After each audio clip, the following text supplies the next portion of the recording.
El día de hoy queremos también hablar del tema del COVID-19, de la pandemia y de cuánto las autoridades en América Latina y el Caribe pudieron articular respuestas efectivas para mitigar el efecto de ese colapso económico sobre la población.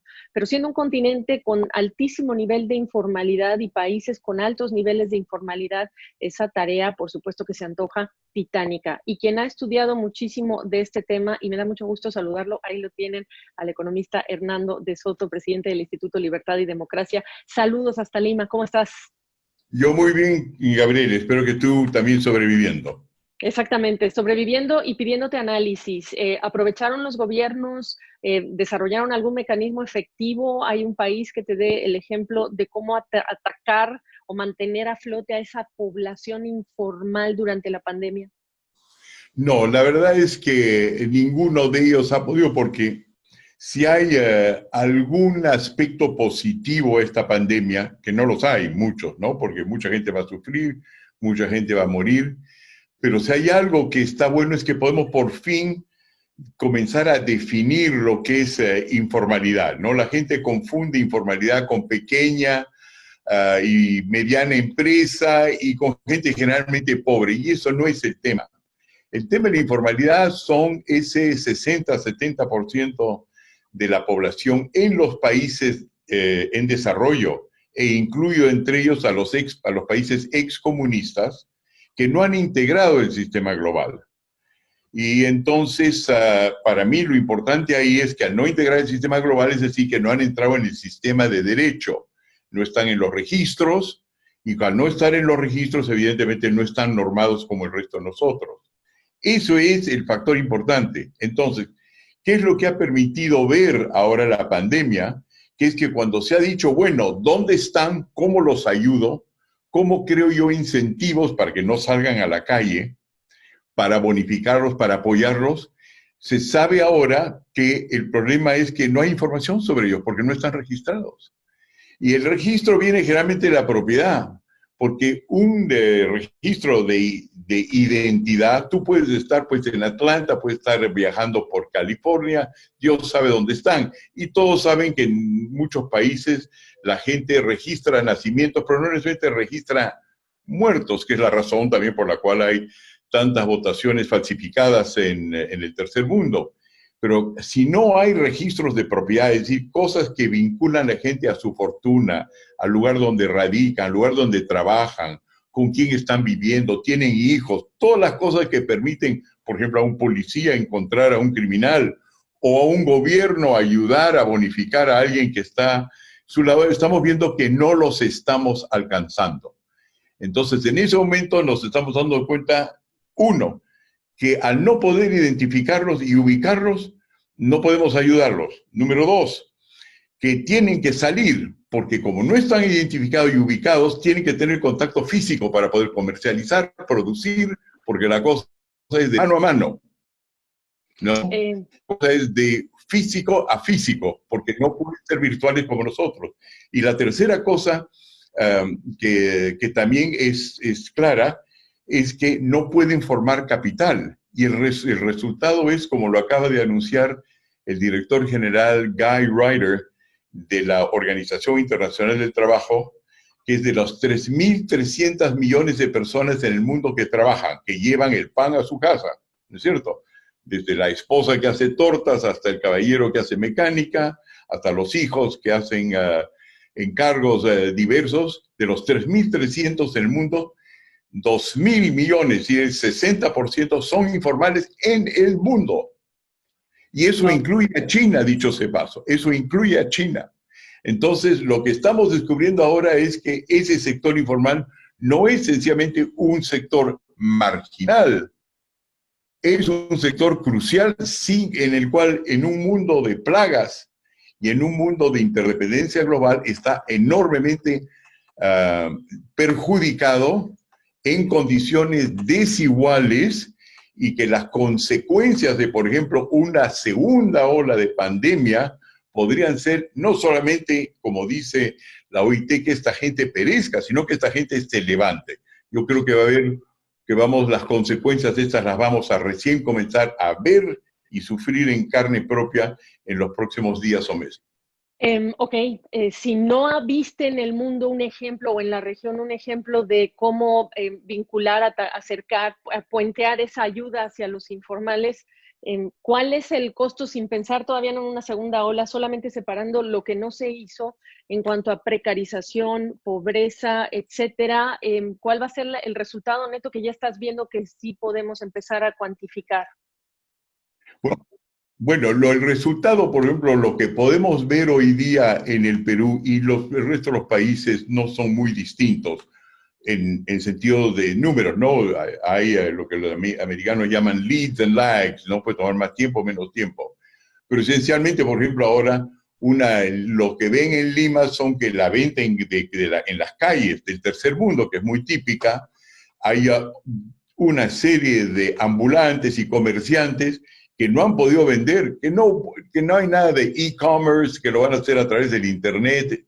Para eso necesitas direcciones, identificaciones, registros que ellos no tienen. Entonces, estos están saliendo a la calle y si es cierto que el virus es altamente contagioso y que hay que mantener esa distancia, es previsible una nueva gran ola.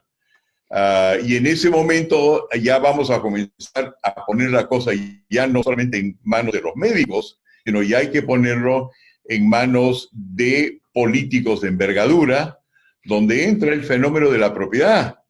Porque si la idea es distancia, lo que te marca linderos en el mundo se llama propiedad, property, boundaries, fronteras. Y entonces en ese momento vamos a darnos cuenta que eso de no tener la propiedad definida en nuestros países no es una cuestión de una libertad anglosajona de la cual habló John Locke, que diferencia a los republicanos en los Estados Unidos de los demócratas, sino que sin la propiedad y linderos no se puede vivir ni comerciar, sobre todo si somos 7.500 millones de personas en el mundo. Entonces van a venir en ese momento la necesidad de definir cómo es que se instala esa propiedad y que no corresponde eso solamente a criterios médicos, sino a criterios económicos. Y por fin va a recalar en los Estados Unidos muy fuerte por una razón que ellos no se han dado cuenta hasta ahora, y es su relación con China. Porque China tiene una idea sobre lo que es la propiedad que rivaliza con la de los Estados Unidos y que atiende a los pobres. Entonces estamos en un caso increíble en el cual el país que inventa la propiedad de los pobres, que es los Estados Unidos, va a encontrar con un mundo, un globo, donde los chinos han comprado más propiedad y tienen más concesiones públicas en el tercer mundo, África, Asia, América Latina, de lo que tienen los Estados Unidos el día de hoy. Por ejemplo, en mi país, en el Perú, la mayor dueño de minas, la mayor dueño de recursos naturales, la mayor inversión en puertos de entrada y salida de la selva yendo hacia el puerto por la ruta de la seda son los chinos, no son los americanos.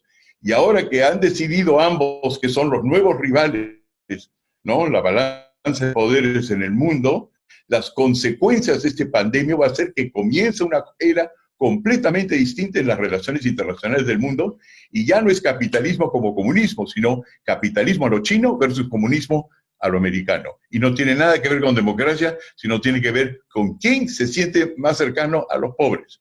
Wow. Y ya hay estas consideraciones geopolíticas, consideraciones políticas. Me dan ganas de haber comenzado esta entrevista diciendo, esta pandemia te trajo un auge a tu mensaje, es decir, told you so, les dije a las autoridades de la región, Hernando. Sí, claro. En este momento las cosas han cambiado. Siempre tengo un libro, pues, que tiene en el Perú, que supongo que es el libro peruano más vendido en el mundo, que es El Misterio de Capital, que anda por los 5 millones. Esa especie de retribución, premios del rey de Suecia, eso siempre ha estado simpático, es una sobada de ego bienvenida. Lo que está ocurriendo ahora es que he visto que en la televisión peruana, por ejemplo, tengo un rating, yo no tengo un programa, sino un rating en el sentido de la persona más entrevistada, pero mi relación con los otros es de 4-1. Cosa que no necesito decir I told you so, sino estamos en una situación en la cual generalmente el entrevistador me dice you told us so, sencillamente porque está ahí y se dan cuenta que el gran problema es las consecuencias económicas, que los más infectados no son los más pobres, son los más informales, los menos ubicables. Ok. ¿Está la política latinoamericana a la altura del desafío? Y si tuvieras que marcar la receta con ese, tú nos dijiste, ¿qué es lo que tienen que hacer? Porque además tú traías, llegó la tecnología y no solamente tu mensaje llegó, sino que además se apalancó ese mensaje con proyectos que usaban la tecnología, el blockchain, por ejemplo, para todo el tema de la titularidad de la tierra. Pero primero, pregunta, ¿está la sensibilidad de los políticos ahí o les conviene mantener a los informales por razones políticas? Y segundo, ¿qué es lo que hay que hacer?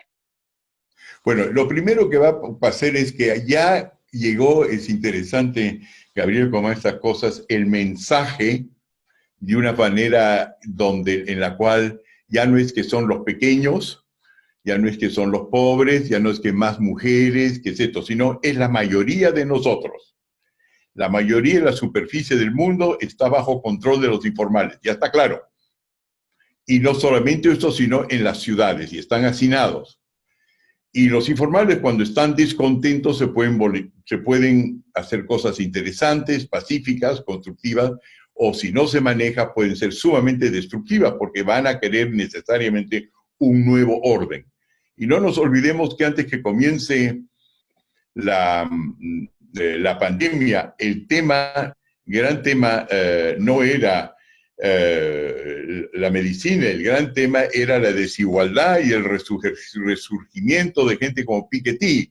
Y ahí estaba Bernie Sanders dando el mensaje por el otro lado, challenge to capitalism y todo eso. Entonces, ahora eso regresa y se junta con los otros. Eso es saber si los líderes están a las alturas. Eso es una cosa que se ve pues en los momentos en los cuales ya comienza a incendiarse, ¿no? La gente en los Estados Unidos no sabía que el presidente Harry Truman era todo un machazo, un valiente, que era capaz de sostener una guerra en dos frentes, con Japón por un lado y por otro lado con Europa, hasta que estuvo sentado ahí. Y ahí la gente se dio cuenta que era efectivamente un líder a las alturas. ¿Quién hubiese pensado que después de la Segunda Guerra Mundial había un señor Adenauer en Alemania, había un señor Schuman en Francia, había un señor de Gasperi en Italia, que podían salir y representar el momento y las circunstancias? Eso lo vamos a ver con el tiempo. Lo que pasa es que es ahora inevitable que este fenómeno ahora salga a la luz y que dejemos de tratarlo solamente académicamente, como lo hacemos mucha parte de América Latina. ¿Sabe usted? Esto es un problema étnico, racial, así son los mayas. Un profesor universitario que se pasa 40 horas explicando que en los quechuas, no solamente los quechuas, hay los chancas y los guaraní son distintos, sino vamos a comenzar a ver de que hay un problema de gran clases sociales. Y una cosa que es para mí la más interesante y fascinante de todo esto es porque mi tesis es que no es una cuestión de saber quién es dueño de qué.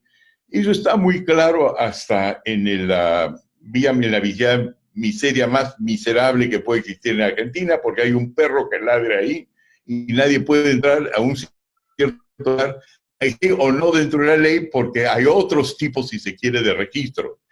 Lo que es importante es la cosa siguiente, es que la propiedad es la base de la formación de capital. La manera como se financia una compañía estadounidense para sacar petróleo, para sacar minerales, para sacar todo lo que requiere la revolución futura que se nos viene encima, que ya es carros eléctricos que requieren batería, América Latina que probablemente tiene las reservas de litio más altas del mundo, que tiene tierras raras las más altas del mundo, que tiene lo que tenemos sobre todo chilenos, bolivianos y peruanos, cobre, que es la única superficie que mata amebas y viruses, es la única lugar en el cual no viven. Y nosotros tenemos que nuestras poblaciones pobres han heredado la superficie de la tierra y ya están bloqueando. Lo que están bloqueando, en lo que se refiere al Perú, es un billón en los Estados Unidos, $1 trillion de reservas ya aprobadas y sobre las cuales hay infraestructura. En todo el tercer mundo, donde hay 70% de informalidad, la superficie de la tierra ya ha sido apoderada por los informales y el valor de los minerales probados, sin hablar de su potencial, probados que existen son 170 trillion dollars. Billones. ¿Y cuánto es eso? Es 5 veces el Producto Bruto Interno de los Estados Unidos sumado a 5 veces el Producto Bruto Interno de China.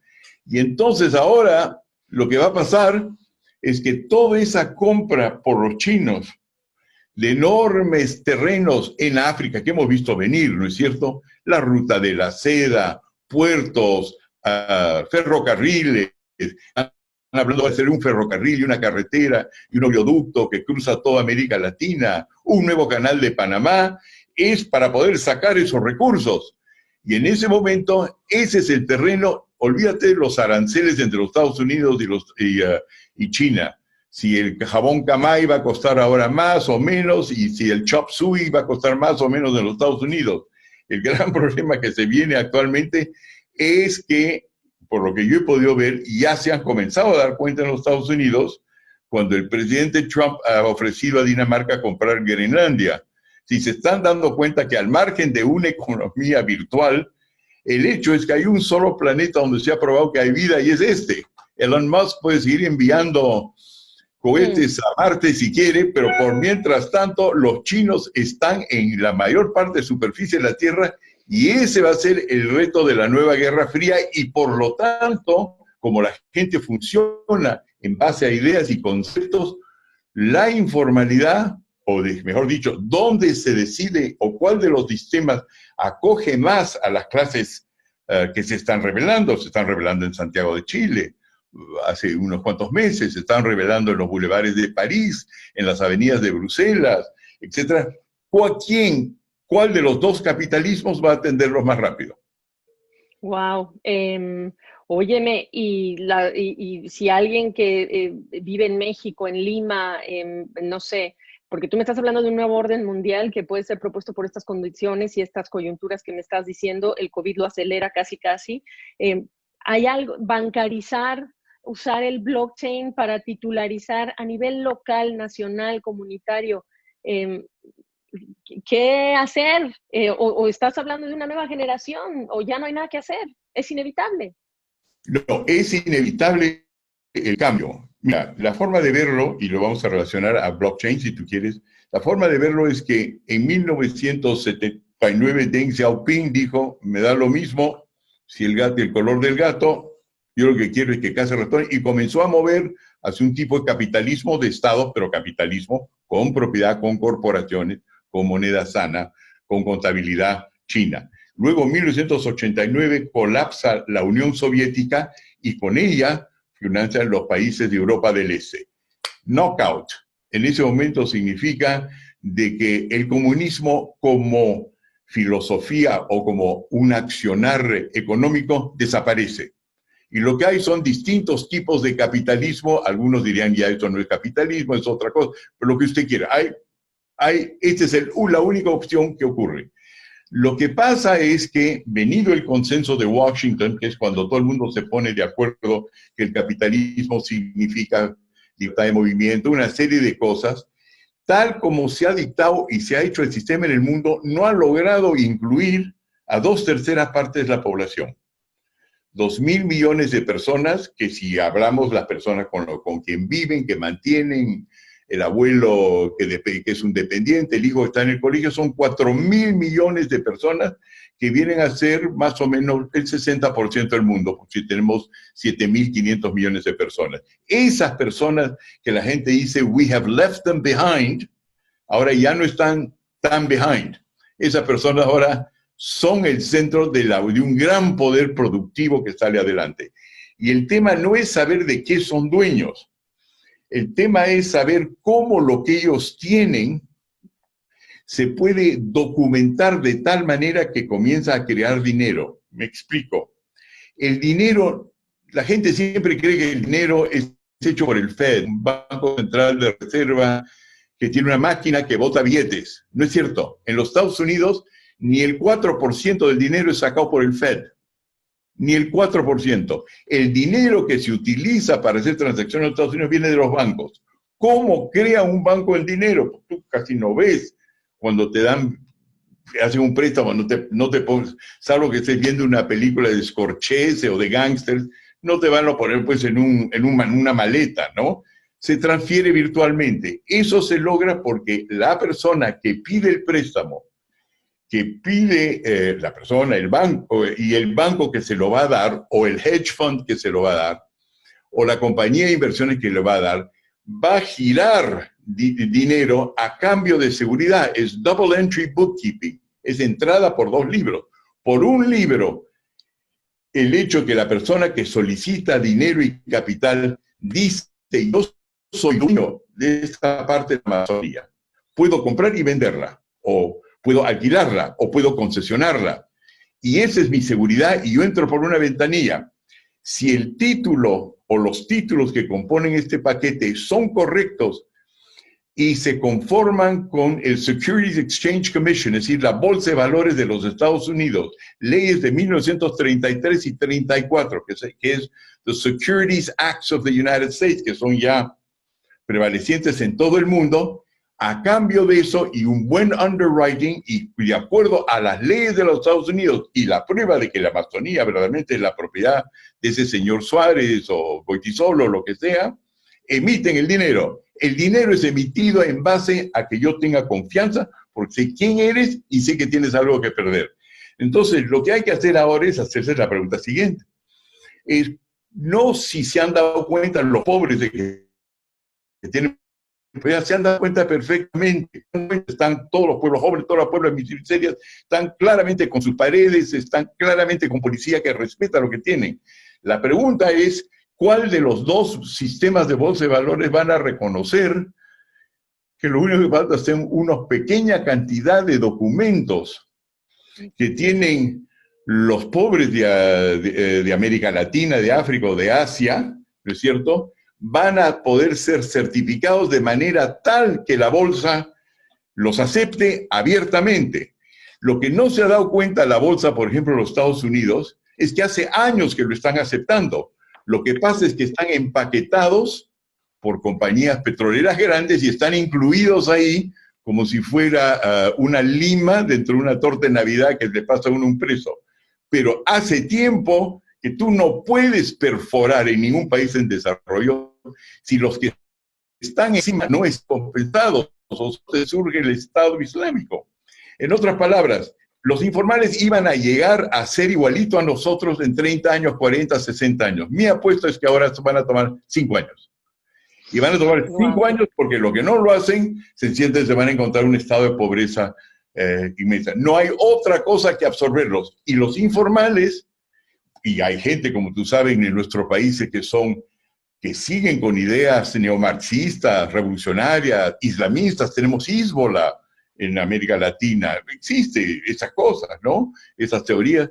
Si creen que van a encontrar una solución socialista, comunista, aunque no se llame marxista, no estén equivocados, porque ya no hay el Comintern, ya no hay la Unión Soviética, no hay Rusia, no hay Moscú y no hay un Beijing que apoye una revolución. La única cuestión que hay que hacer es escoger un capitalismo o tipo chino, por decirlo, que los americanos llaman autoritario y que los latinoamericanos les importa 3 pepinos, porque tampoco somos particularmente democráticos y además no nos amenazan, no estamos pensando en un portaavión chino tomar Lima mañana, eso no va a ocurrir. Y por otro lado, un americano democrático, pero que está de espaldas a ellos, ¿no?